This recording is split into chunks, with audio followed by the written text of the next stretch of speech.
New Satpura के YouTube channel में आप सभी का स्वागत है। हम वर्कशॉप कैलकुलेशन के अंतर्गत क्षेत्रमिति में जो टॉपिक है व्रत, उसको आज पढ़ने की कोशिश कर रहे हैं। ठीक है, व्रत मतलब व्रत एक पहिया जो होता है, आप लोग ने देखा होगा गांव में। ठीक उसी प्रकार से एक गोला होता है जिससे हमने पढ़ने लिखने की शुरुआत करी थी, उस टाइप से होता है एक व्रत।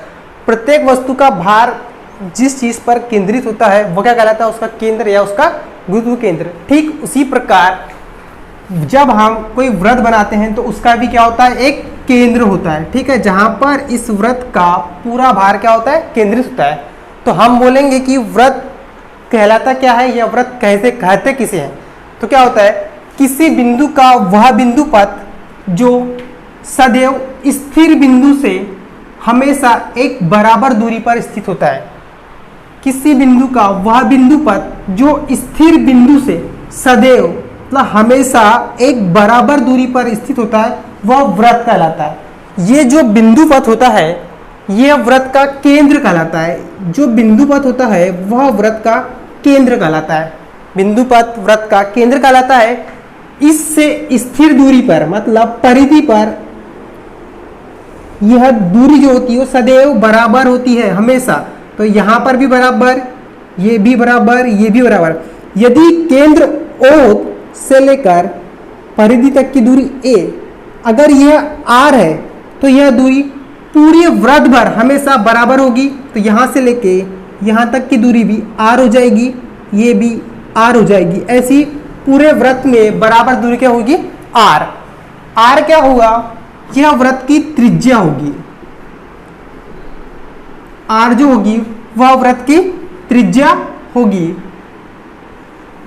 और O व्रत का केंद्र होगा।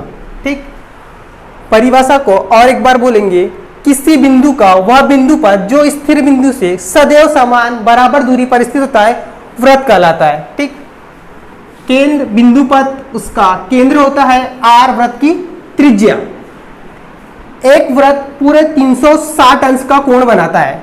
एक व्रत पूरे 360 अंश का कोण बनाता है। ठीक है, यह 360 अंश का कोण बनाता है व्रत।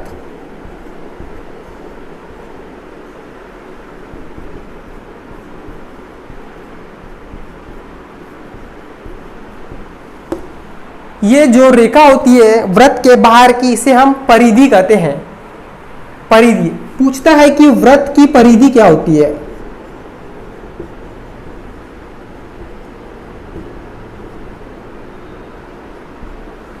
चूंकि एक व्रत पूरे 360 अंश का कोण बनाता है तो हम इसको लिख सकते हैं, पाई का मान होता है 180 अंश।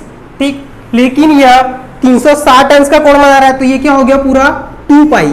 2 पाई मीन्स 360 अंश। और इसकी दूरी क्या है, पूरी बराबर है, मतलब सदैव एक समान होती है, मतलब R। तो व्रत की परिधि क्या हो जाएगी, 2 पाई R। यदि हम व्यास को लेके चले, व्रत के व्यास को लेके, तो क्या होता है, व्यास हमेशा 2 गुना होता है। किसका, त्रिज्या का। व्यास हमेशा 2 गुना होता है त्रिज्या का। तो हम व्रत की परिधि व्यास को लेकर चलेंगे तो ये हो जाएगा पाई इंटू डी। ये हो जाएगा व्रत की परिधि। किसको, जब हम व्यास को लेकर चलेंगे तो ये हो जाएगी व्रत की परिधि। अब हम देखेंगे इस व्रत का क्षेत्रफल। व्रत का क्षेत्रफल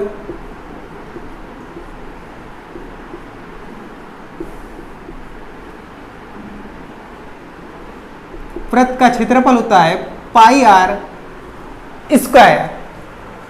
व्रत का क्षेत्रफल होता है पाई R स्क्वायर। यदि हम व्यास के अनुसार ले,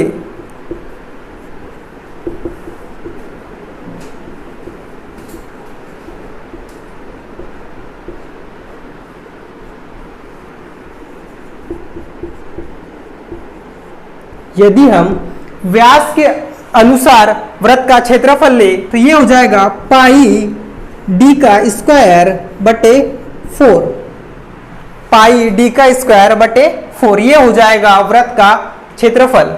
अब व्रत से संबंधित कुछ बेसिक बातें जो आपको पता होनी चाहिए कि व्यास क्या होता है, जीवा क्या होती है और स्पर्श रेखा क्या होती है। तो व्यास क्या होता है, व्यास हमेशा दो गुना होता है किसका? त्रिज्या का। ठीक, व्यास हमेशा दो गुना होता है त्रिज्या का, मतलब O से लेकर B तक हो गई त्रिज्या। यदि हम इस रेखा को और बढ़ाए तो ये कहां तक आ जाएगी? A तक। तो A और B क्या होगा? AB व्यास हो जाएगा इस वृत्त का। तो हम कह सकते हैं कि केंद्र से गुजरने वाली वह रेखा जो परिधि के किन दो बिंदुओं को स्पर्श करती है वह व्यास कहलाती है। हम कह सकते हैं कि वृत्त के केंद्र से गुजरने वाली रेखा जो परिधि के किन्हीं दो बिंदुओं को स्पर्श करती है, मतलब जो रेखा केंद्र से होकर गुजर रही है वह रेखा है ए और बी। तो ए और बी क्या कहलाएगी? इस वृत्त का व्यास कहलाएगा ए और बी। ठीक, इसी प्रकार जीवा जो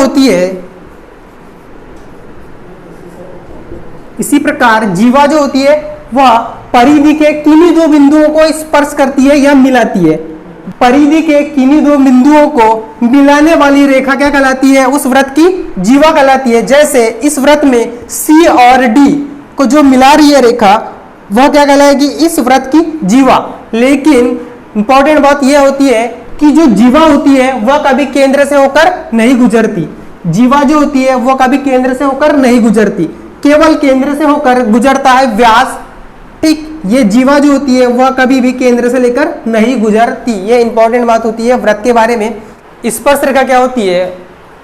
वह सरल रेखा जो वृत्त के किसी बिंदु पर स्पर्श करती हुई खींची जाती है। वृत्त के किसी बिंदु पर स्पर्श करती हुई खींची जाती है, लेकिन यह रेखा कभी भी वृत्त को प्रतिच्छेद नहीं करती है।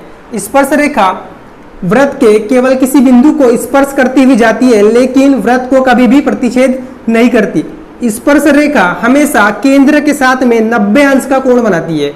स्पर्श रेखा हमेशा केंद्र के साथ में 90 अंश का कोण बनाती है।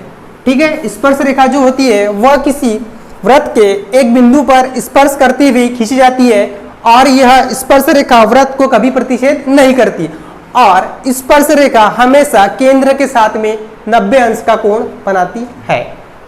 इसके आगे वाले लेक्चर में हम अर्धवृत्त व वृत्ताखंड के बारे में पढ़ेंगे।